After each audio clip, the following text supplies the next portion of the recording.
자, 오늘 본문은 예루살렘 교회에 불어온 큰 박해를 피해서 이제 흩어졌던 사람들 가운데 한 명이었던 필립. 이 필립이 전도를 통해서 이 사마리아 도시에 큰 기쁨이 일어났죠. 기억하세요? 기억하시죠?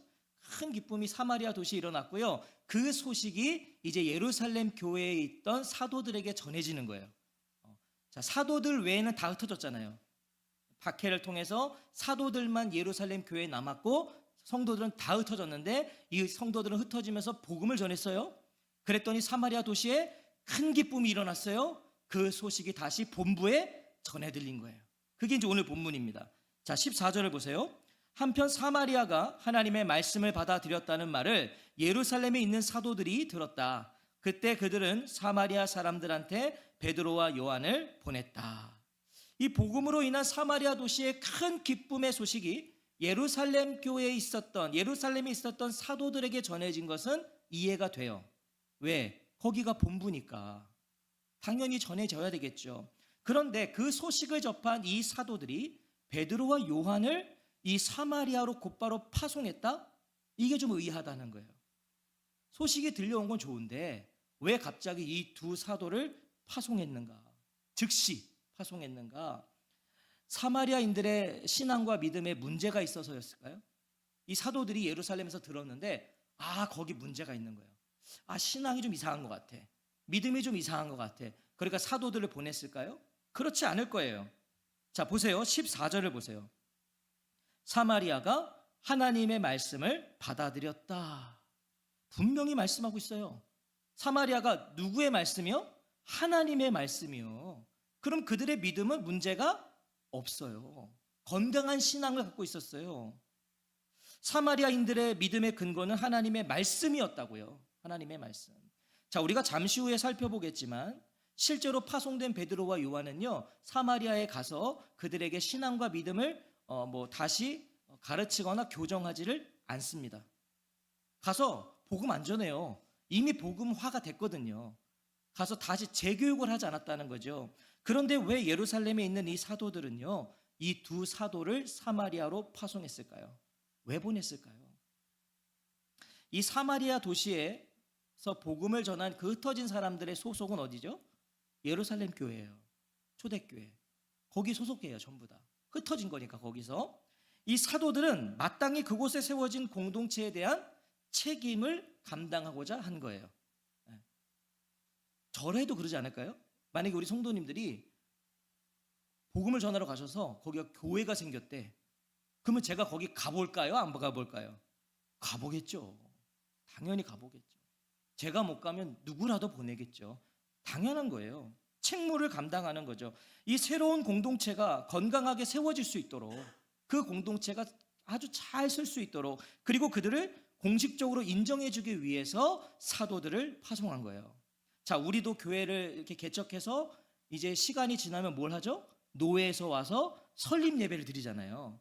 그와 같은 거예요. 노회에서 나와서 이 교회가 이제 온전한 교회다. 이 설립 예배를 드리듯이 두 사도를 파송했다는 거예요. 하지만 여기에는요, 더 깊은 의미도 있어요.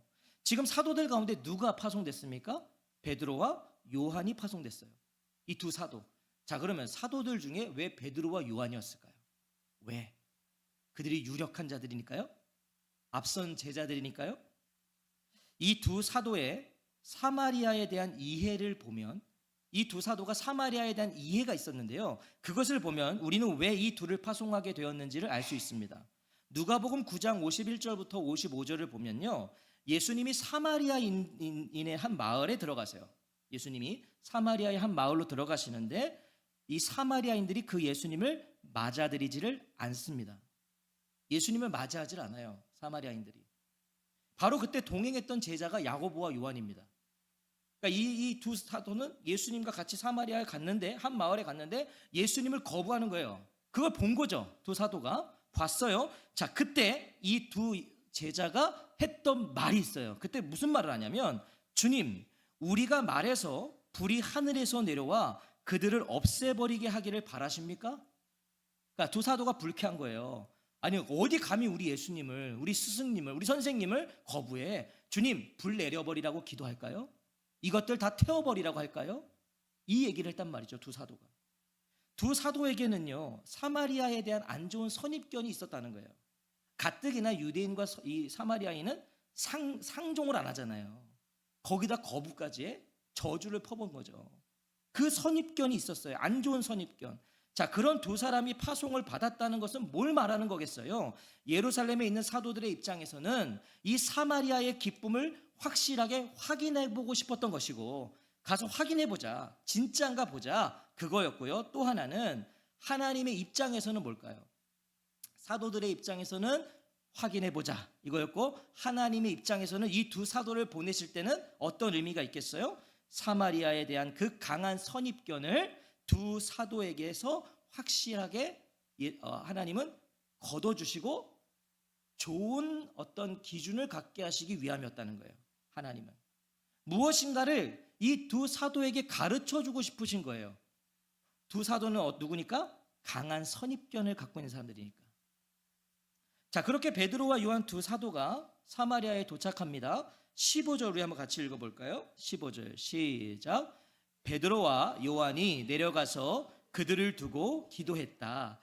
그들이 성령을 받도록 하려는 것이었다. 자, 사마리아에 도착한 두 사도는요, 사마리아 사람들이 성령을 받을 수 있게 하려고 그들을 위해 기도했다고 그래요. 어떠세요? 지금 사마리아가 어떻게 됐죠? 복음으로 큰 기쁨이 일어났어요. 거기서는 막 세례받는 사람들이 나타났어요. 말씀을 믿고 세례받는 사람이 많았죠. 그런데 거기서 지금 뭘 기도해요? 성령을 받을 수 있도록 기도했대요. 이거 자연스러우시냐고요? 복음을 전했다는 증언이 없는 것으로 봐서는 사마리아 사람들의 신앙과 믿음에는 문제가 없었어요. 건강한 믿음이었어요. 제대로 된 신앙이었어요. 그런데 성령을 받도록 기도했다? 이게 이상하다고요. 아니, 성령을 받았기 때문에 예수님을 믿고 세례받는 거 아닐까요? 우리 다 그렇게 세례받으신 거 아니에요? 성령을 우리가 받아서 예수님을 믿게 된 거예요. 그래서 그 믿음으로 세례를 받았다니까요. 성령으로 말미암은 것지 않고는 하나님을 아버지라고 부를 수도 없고 주님을 주라고 부를 수도 없는 거잖아요. 성령을 받았기 때문에 예수님을 믿고 세례를 받은 건데 왜 성령을 받기를 기도했을까? 그 이유가 16절입니다. 자, 16절에 보면 우리 같이 한번 읽어볼까요? 시작. 아직까지 그들 가운데 누구 위에도 성령님이 내려오신 일이 없었던 것이다. 그들은 주 예수님의 이름으로 세례를 받았을 뿐이었다. 여러분, 이거 당황스러운 일이 일어났어요. 분명 사마리아 사람들은 주 예수님의 이름으로 세례를 받았습니다. 예수님의 이름으로 받았어요. 예수님의 이름으로. 세례는 회심의 고백이죠. 세례는 회심의 고백이에요. 나 이제 돌이켜 하나님의 자녀가 되겠습니다. 나 이제 죄로 죽고 나는 다시 살았습니다. 이게 회심의 고백이 세례란 말이에요. 자, 예수 그리스도와 함께 죽고 내가 예수 그리스도와 함께 살았다는 믿음의 고백이 세례입니다. 여러분, 세례는 그러니까 가벼운 게 아니죠. 그런데 지금 세례와 성령 받음이 분리됐단 말이에요. 이 사마리아는 성령과 세례가 분리됐다. 신약 어디에도요, 믿고 세례를 받았으나 아직 성령을 받지 못했다는 말씀이 없어요. 믿고 세례를 받았는데 성령은 받지 못했다, 그런 말씀은 오늘 이 8장 16절이 유일하단 말이죠. 다른데 어디에도 그런 말이 없어요. 오늘 이 16절에만 유일해요. 분명 성령 세례 없이 받는 물 세례는 의미가 없어요. 동의하세요? 물 세례 받으면 구원 받으세요? 그러면 군대 갔다 온 애들은 다 구원 받아요. 어지간하면 다 군대에서 다 물 세례 받았거든. 초코파이 2개 먹으려고 가서 세례도 받고. 아니요. 성령 세례 없이 받는 물 세례는 아무 의미가 없는 거예요. 성령 세례가 먼저여야지. 내가 성령을 받고 예수님 나의 주님으로 믿고 고백한 자가 그 믿음 고백 위에 세례를 받을 때 역사가 일어나는 거죠. 자, 성령 세례 없이 받는 물 세례, 그게 바로 시몬이 받은 믿음의 고백이 없는 세례였어요. 우리 지난 시간에 기억하세요? 시몬도, 마술사 시몬도 세례 받았다니까요. 아, 믿겠다 그러고 세례 받았어요. 그런데 그는 믿음의 고백이 없는 세례를 받은 거죠. 하지만 지금 이들은 하나님의 말씀을 받고 주 예수님의 이름으로 세례를 받은 사람들이에요. 분명히 견고한 믿음으로 세례를 받았어요. 성령의 역사가 아니고는 불가능한 일이 일어난 거예요. 성령이 임했다니까요. 분명 지금 이 사마리아 사람들에게서 나타난 이 현상은요, 일반적이지 않아요. 분명한 믿음으로 세례를 받았는데 성령은 받지 않았다는 건 일반적인 상황이 아니라고요. 지금 이게 만약 세례와 성령을 받는 사건이 이처럼 시간적 간격이 있는 것이고 그것이 일반적이라면, 이렇게 시간차가 있다, 이런 게 일반적이고 정상이라면 성경에는 기록하지 않았을 거예요. 그렇죠? 이게 지금 뭔가 일반적이지 않기 때문에 성경에 기록한 거예요. 자, 그러면 성경이 일반적이지 않은 상황을 기록했다는 건 뭘까요? 거기에 의미가 있고 뜻이 있다는 거예요. 그러니까 기록하신 거죠. 의미가 있다고요, 거기에. 자, 모든 성경은 하나님의 감동으로 된 것이죠. 그렇죠? 하나님의 감동. 성경은 단 한 단어도 쓸데없이 기록된 건 없어요. 하나님의 감동으로 됐어요. 그렇다면 사마리아 사람들에게 성령 받는 일이 지연된 것은 하나님의 의도셨다를 우리가 유추할 수 있어야죠. 이 하나님의 의도가 있었구나. 하나님 여기에 뜻이 있었구나. 아, 그걸 우리가 이제 전제해 두고 이제 성경을 봐야겠어요. 그러면 도대체 왜 하나님은 사마리아 사람들에게 성령을 선물로 주시는 걸 지원하셨을까요? 왜 이 경우에만 하나님이 성령의 선물을 지원하셨는가? 사도들과 사마리아 사람들 서로를 위함이었다는 거예요. 자, 서로를 위해서 그렇게 하셨어요. 자, 이 이해를 가지고 이제 따라와 보세요. 유대인과 사마리아인은 서로 무너진 관계예요. 개 취급했다니까요. 유대인들은 사마리아 사람을 개 취급했어요. 상종도 안 했어요. 말도 섞지 않았어요. 같은 장소에 머무는 것조차도 허락하지 않았어요. 그런 관계예요. 서로 상종하지 않았고 문화적, 종교적, 인종적인 갈등과 대립이 그들 안에 있었어요. 베드로와 요한이 파송된 이유 중에 하나는 확인이었죠. 점검이었어요. 야, 저런 땅에도 복음이 떨어져서 큰 기쁨이 일어날 수 있다고? 이걸 확인하러 간 거예요. 어쩜 이들은 반신반의한 마음으로 왔는지도 몰라요. 아닐 것 같은데 사마리아가 이러면서 왔을 거라고요. 그런데 결론적으로 어떻습니까? 17절을 보세요. 자, 17절을 같이 읽겠습니다. 시작. 그때에 베드로와 요한이 그들 위에 손을 얹어 안수했고 비로소 그들이 성령을 받았다. 두 사도가 기도하고 안수하니까 성령을 사마리아 사람들에게 내려주셨다는 거예요. 하나님이 내려주셨다는 거예요. 안수했더니 성령이 내리셨다. 아니, 더 정확히 말하면 두 사도가 평소 같았으면 안수할 수 없는, 손댈 수 없는 민족 사마리아. 손 안 돼요. 그런 자들에게, 그런 관계였던 사마리아인들에게 두 사도가 안수하니 예수님께서 약속하신 그 성령, 자신들이 오순절날 그 강력하게 역사에 경험했던 바로 그 동일하신 성령이 사마리아 사람들에게 내리셨다는 거예요. 만지고 싶지 않은 민족에게 내가 손을 댔더니 성령이 임하셨다. 사람들의 방문과 안수가, 사도들의 방문과 안수가 하나님께서 원하시는 것이었다는 걸 우리에게 말해주는 거예요. 하나님이 보내셨던 거예요. 이 일을 가르쳐주고 싶으셨던 거예요.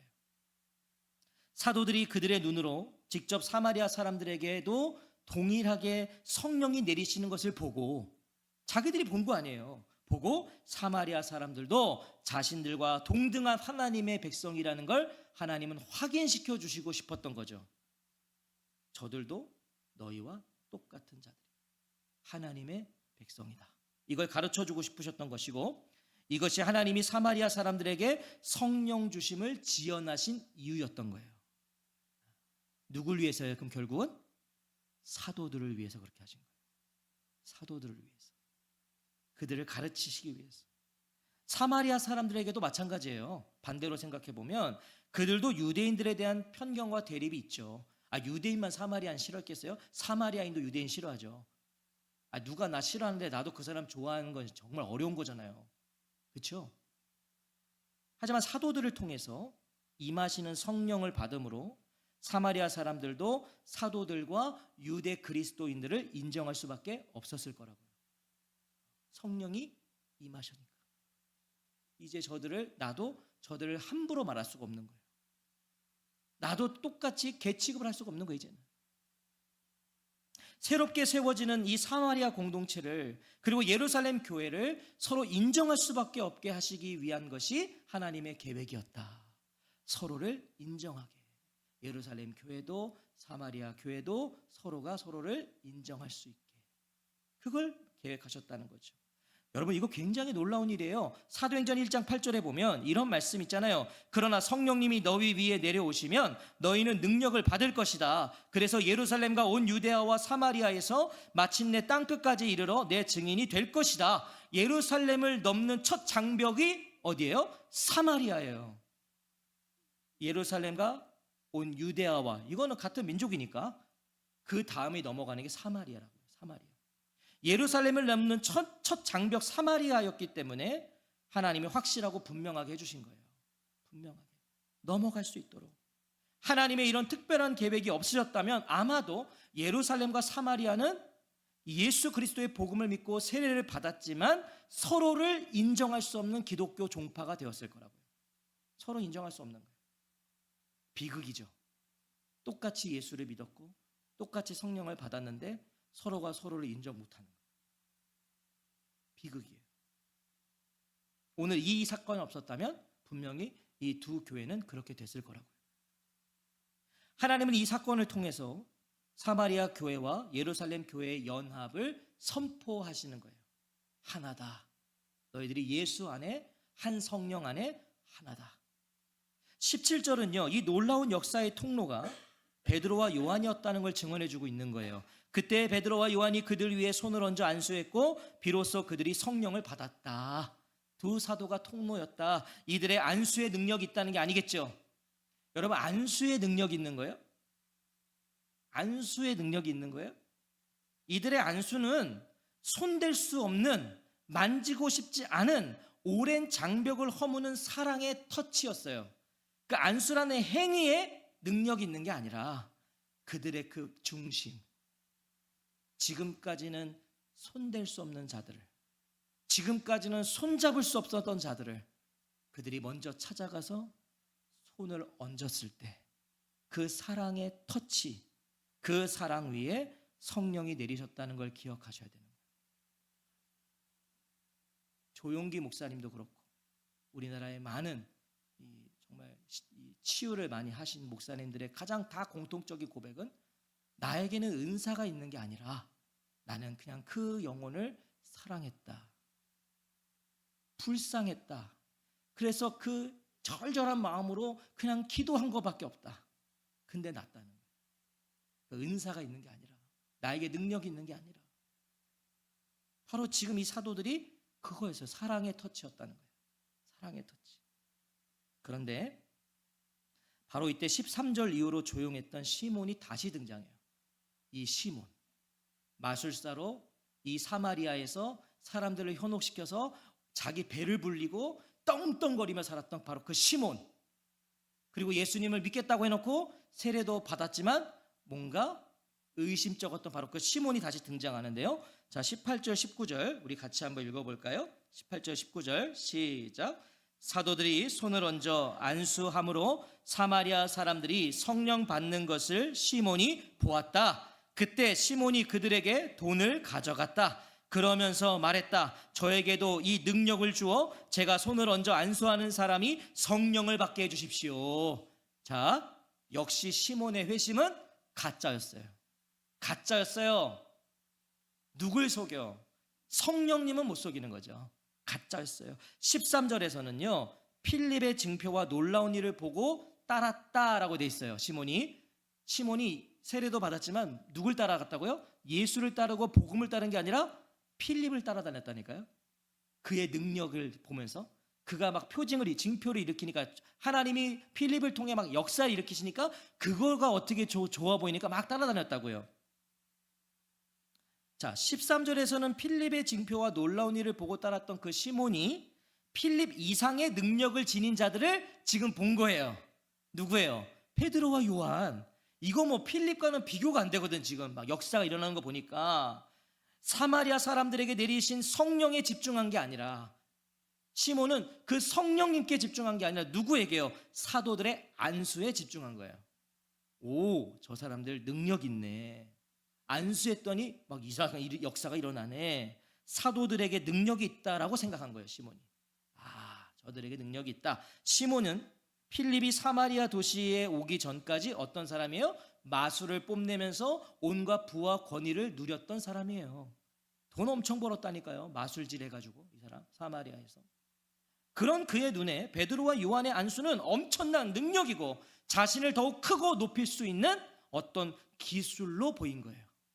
아, 저 기술을 배워야겠다. 저 기술. 그래서 그 안수의 능력을 달라며 뭐 했습니까? 돈을 가져갔다. 돈을 가져갔다. 시몬은 그 능력을 구매하기 위해서, 성령의 역사고 하나님의 역사인데 그 능력을 구매하기 위해서 베드로와 요한에게 돈을 냈다는 거예요. 돈을 냈다는 거예요. 그것이 시몬이 지금까지 살아온 방식이었어요. 시몬은 지금까지 그렇게 산 거예요. 누군가 좀 대단한 능력이 있는 것 같으면 가서 돈 주고 배운 거예요. 돈 주고 가르쳐 달라는 거예요. 그렇게 살아왔어요. 돈이면 다 됐어요. 그래서 성령도 돈으로 살 수 있다고 여긴 거예요. 이런 시몬을 향한 베드로의 반응을 한번 보실까요? 이런 시몬에게 베드로가 어떻게 반응하는가? 20절부터 23절이에요. 세 절이지만 길지만 우리 같이 한번 읽어볼게요. 20절부터 23절 시작. 그러자 베드로가 시몬한테 말했다. 당신의 은돈이 당신과 함께 망해 버리기를. 하나님의 선물을 당신은 돈으로 얻어 가진다고 생각했으니 말이요. 이 일에는 당신이 함께할 부분도 차지할 목도 없어. 당신의 마음이 하나님 앞에서 똑바르지 않은 탓이요. 그러므로 당신의 이 악을 회개하시오. 그리고 주님께 매달려 기도하시오. 어쩌면 당신 마음에 두었던 의도가 용서될 수도 있을 것이요. 내가 보니 당신은 지독한 질투에 차 있고 불의의 사슬에 단단히 매여 있어. 이거 무슨 말입니까? 한마디로 그대가 하나님의 선물을 돈으로 살려고 생각했으니 그대는 그 돈과 함께 망할 것이다.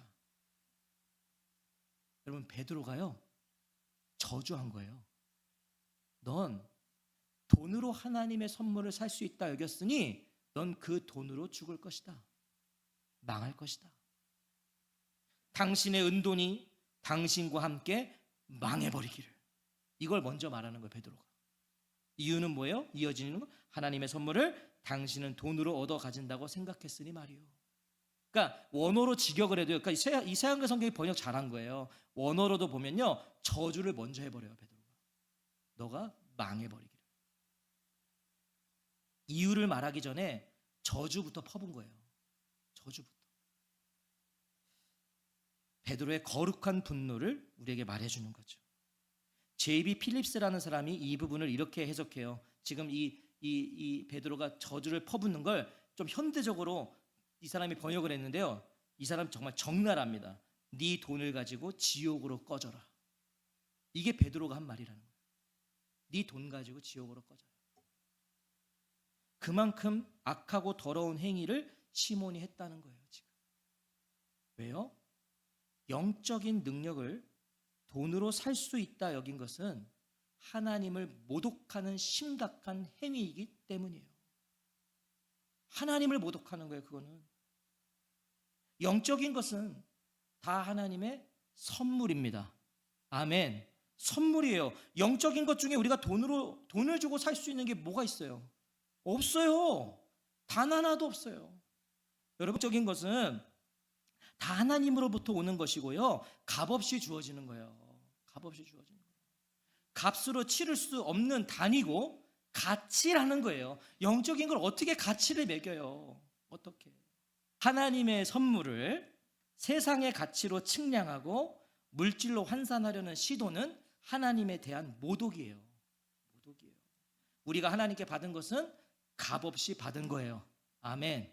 값없이 받았어요. 우리가 하나님께 드림은 그래서 값없이 드리는 거예요. 값없이 드리는 거예요. 값없이.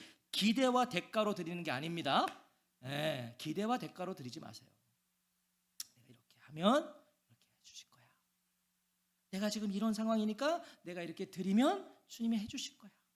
아니 그런 거 그냥 기쁨과 감사로 드리라고요. 기쁨과 감사로 드리는 거예요. 사랑하는 성도 여러분, 오늘 저와 성도님들은 하나님의 선물을 어떻게 해석하고 계세요?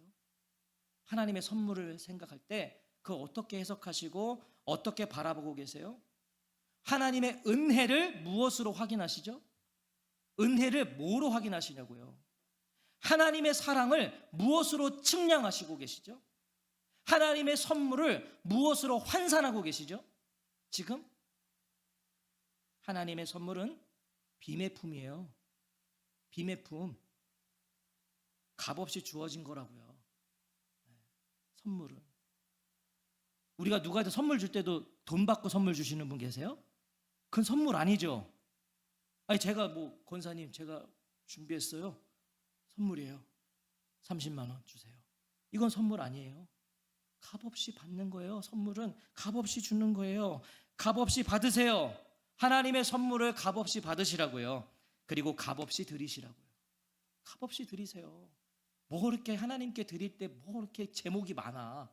뭐 그렇게 이유가 많아. 그러니까 또 실족하고. 아니요. 하나님과 우리 사이에는 계산기가 있다 없다? 없다. 왜냐하면 하나님이 우리에게 계산기 두드리셔서 선물 주지 않으시거든요. 하나님 다 주셨어요. 아들을 주셨어요. 근데 계산기 두드리실까요? 근데 왜 우리는 계산기를 두드릴까요? 은혜와 감사만 있는 거예요. 은혜와 감사.